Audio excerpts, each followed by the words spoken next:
जवाब साफ है, जवाब साफ है। जब भी मैं नेहरू जी की चर्चा करता हूं तो कांग्रेस और उसका पूरा इकोसिस्टम बिलबिला जाता है, पता नहीं क्या है। आदरणीय अध्यक्ष जी, हम एक शेर सुना करते थे, मुझे ज्यादा इसका ज्ञान तो नहीं है लेकिन सुनते थे। लम्हों ने खता की और सदियों ने सजा पाई। आजादी के बाद से ही जो फैसले लिए गए उनकी सजा आज तक देश भुगत रहा है।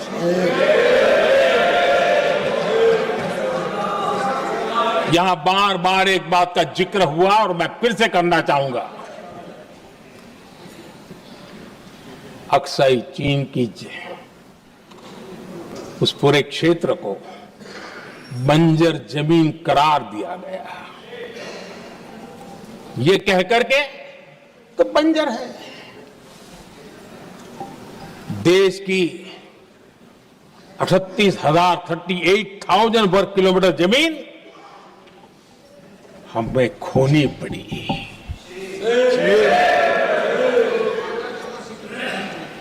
आदरणीय अध्यक्ष जी,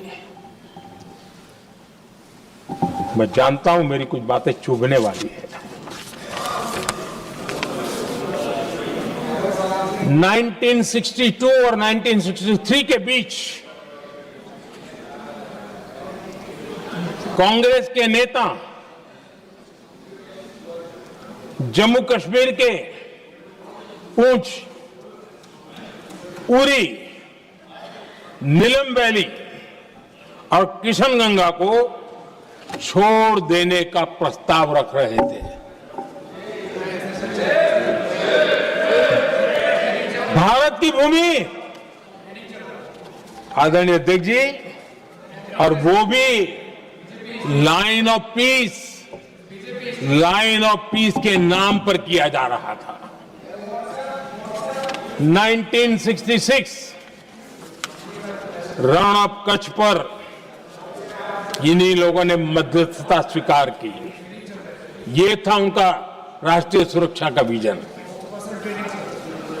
एक बार फिर उन्होंने भारत का करीब 800 वर्ग किलोमीटर क्षेत्र पाकिस्तान को सौंप दिया, जिसमें छड़बेट भी शामिल है, कि कहीं उसको छड़ा बेट भी कहते हैं।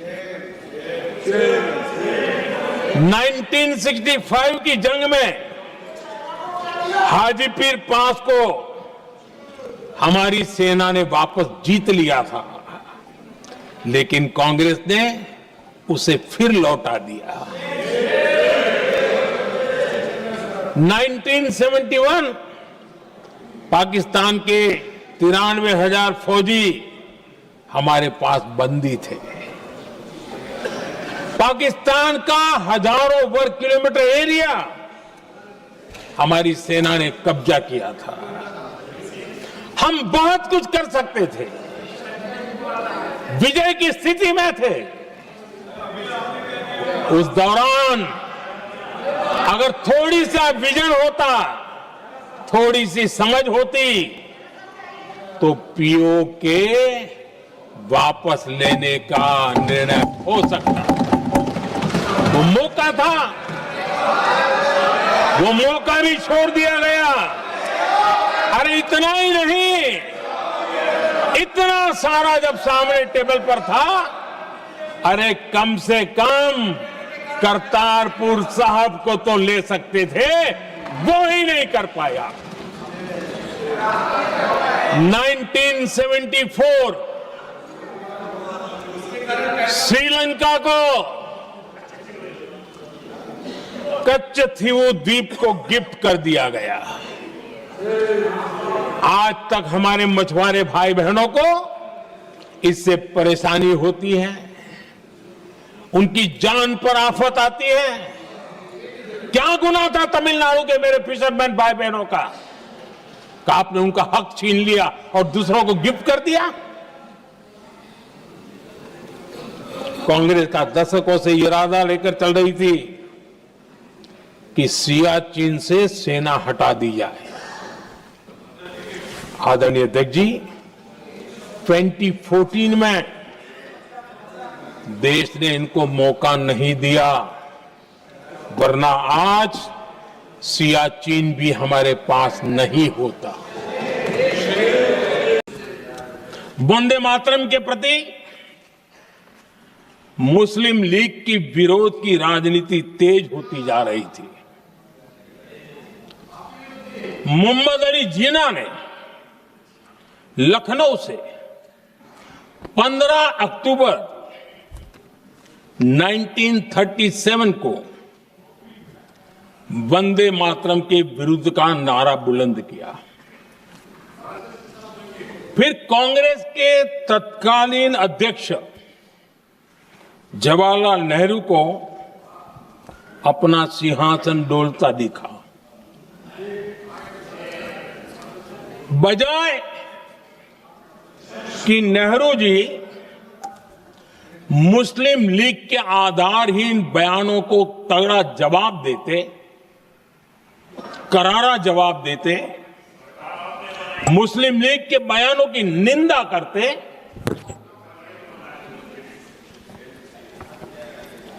और वंदे मातरम के प्रति खुद की भी और कांग्रेस पार्टी की भी निष्ठा को प्रकट करते हैं। लेकिन उल्टा हुआ। वो ऐसा क्यों कर रहे, वो तो पूछा ही नहीं, न जाना। लेकिन उन्होंने वंदे मातरम की ही पड़ताल शुरू कर दी। जिन्ना के विरोध के 5 दिन बाद ही 20 अक्टूबर को नेहरू जी ने नेताजी सुभाष बाबू को चिट्ठी लिखी। उस चिट्ठी में जिन्ना की भावना से नेहरू जी अपनी सहमति जताते हुए कि वंदे मातरम की, ये जो उन्होंने सुभाष बाबू को लिखा है, वंदे मातरम की आनंद मठ वाली पृष्ठभूमि मुसलमानों को इरिटेट कर सकती है।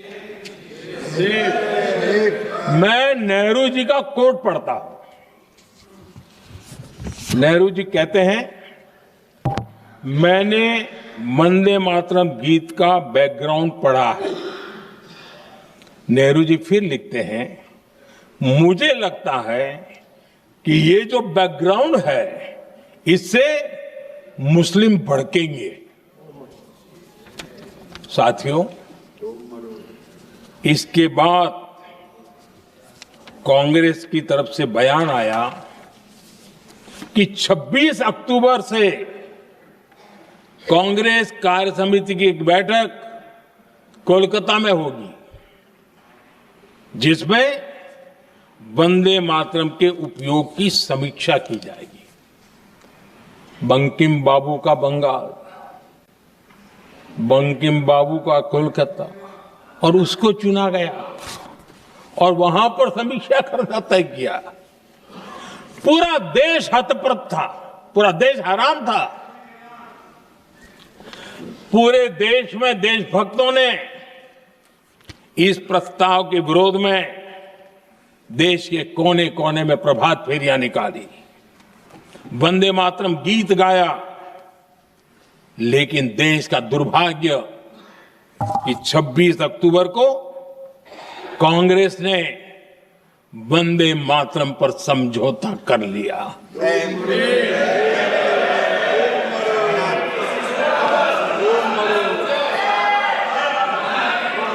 वंदे मातरम के टुकड़े करने के फैसले में,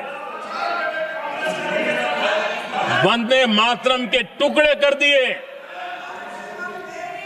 उस फैसले के पीछे नकाब ये पहना गया, चोला ये पहना गया कि ये तो सामाजिक सद्भाव का काम है। लेकिन इतिहास इस बात का गवाह है कि कांग्रेस ने मुस्लिम लीग के सामने घुटने टेक दिए और मुस्लिम लीग के दबाव में किया। और कांग्रेस का ये तुष्टीकरण की राजनीति को साधने का एक तरीका था। आदरणीय अध्यक्ष जी, तुष्टीकरण की राजनीति के दबाव में कांग्रेस वंदे मातरम के बंटवारे के लिए झुकी। इसलिए कांग्रेस को एक दिन भारत के बंटवारे के लिए झुकना पड़ा।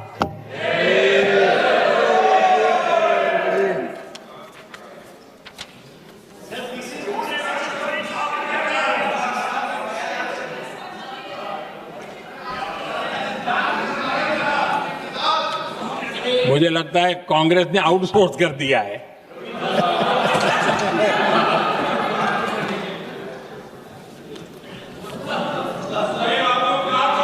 दुर्भाग्य से कांग्रेस की नीतियां वैसी की वैसी थी है। और इतना ही नहीं, आईएनसी चलते चलते एमएमसी हो गया है।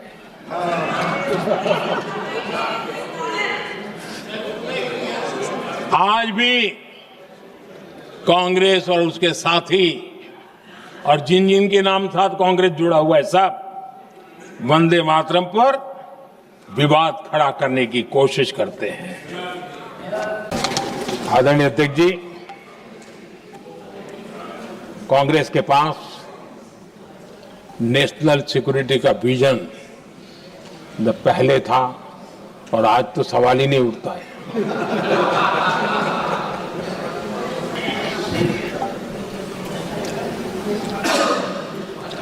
कांग्रेस ने हमेशा नेशनल सिक्योरिटी पर समझौता किया। आज जो लोग पूछ रहे हैं पीओके को वापस क्यों नहीं लिया, वैसे ये सवाल मुझे ही पूछ सकते हैं और किसको पूछ सकते हैं।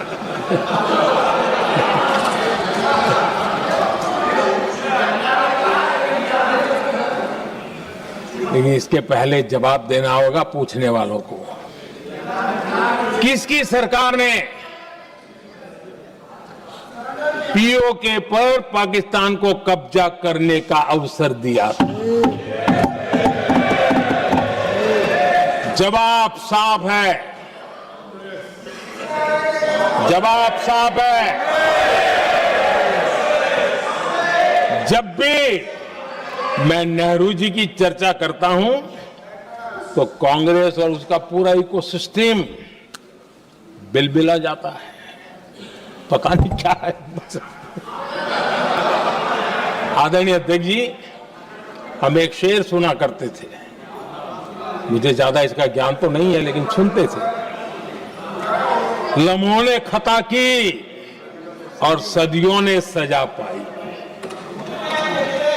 आजादी के बाद से ही जो फैसले लिए गए उनकी सजा आज तक देश भुगत रहा है।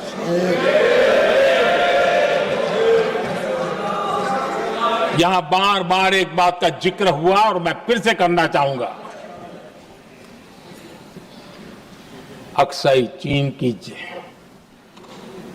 उस पूरे क्षेत्र को बंजर जमीन करार दिया गया, ये कह करके तो बंजर है। देश की 38,000 वर्ग किलोमीटर जमीन हमें खोनी पड़ी।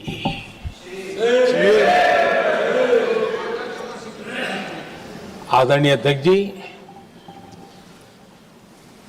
मैं जानता हूं मेरी कुछ बातें चुभने वाली है।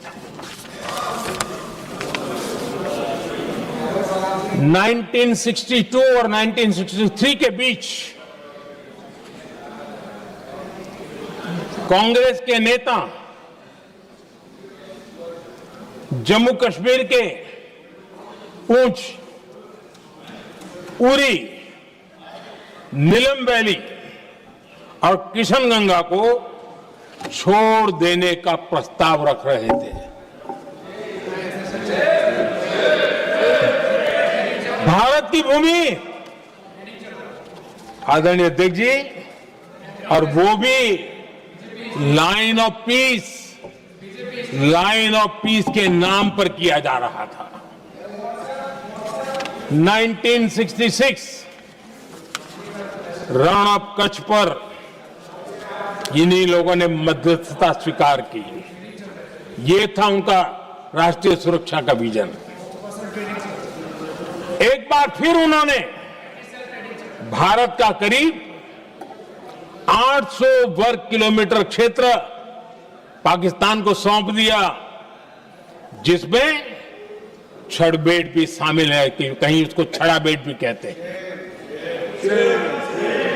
1965 की जंग में हाजीपीर पास को हमारी सेना ने वापस जीत लिया था, लेकिन कांग्रेस ने उसे फिर लौटा दिया।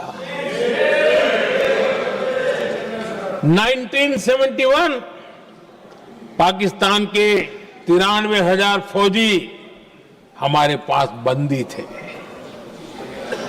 पाकिस्तान का हजारों वर्ग किलोमीटर एरिया हमारी सेना ने कब्जा किया था।